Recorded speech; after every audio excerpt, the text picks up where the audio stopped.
sa tamang tawiran.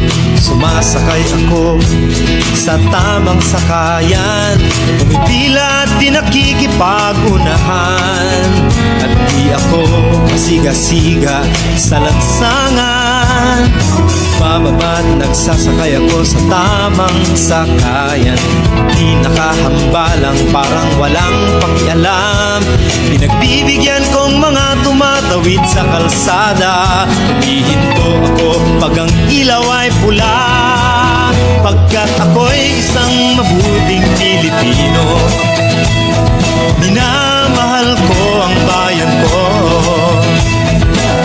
Tinutupad ko ang aking mga tungkulin, sinusunod ko ang kanyang mga lituntunin. Di ako nangungutong o nagbibigay ng lagay, tiket lamang ang tinatanggap kong binibigay. Ako ay nakatayo doon mismo sa kanto at di nagtatago sa ilalim ng puno. Di ako nagkakalat ng basura sa lansangan, di bumubuga ng usok ang aking sasakyan. Inaayos kong mga kalat sa basurahan, inalagaan kong aking kabaligiran. Pagkat ako'y isang mabuting Pilipino, minamahal ko ang bayan ko.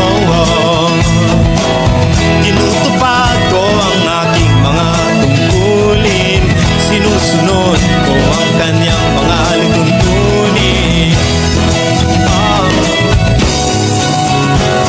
Lagi akong nakikinig sa aking mga magulang, kaya't pag-aaral ay aking pinagbubutihan. Di ako gumagamit ng bawal na gamot, o kaya'y tumatambay at sa eskwela'y di pumapasok. Pinagtatanggol ko ang aking karangalan, pagkat ito lamang ang tangi kong kayamanan. Di ko binebenta ang ating kinabukasan, ang boto ko'y aking pinahahalagahan. Pagkat ako'y isang mabuting Pilipino, minamahal ko ang bayan ko.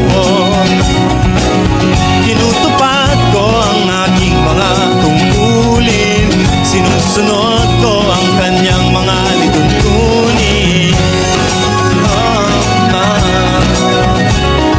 Ako'y isang tapat at totoong lingkod ng bayan. Pabor o lagay ay di ko pinapayagan. Tapat ang serbisyo ko sa mamamayan, di ko binubulsa ang pera ng bayan. Pinagtatanggol ko ang mamamayang Pilipino, mga karapatan nila'y kinikilala ko. Ginagalang ko ang aking kapwa-tao, pinaglalaban kong dangal ng bayan ko.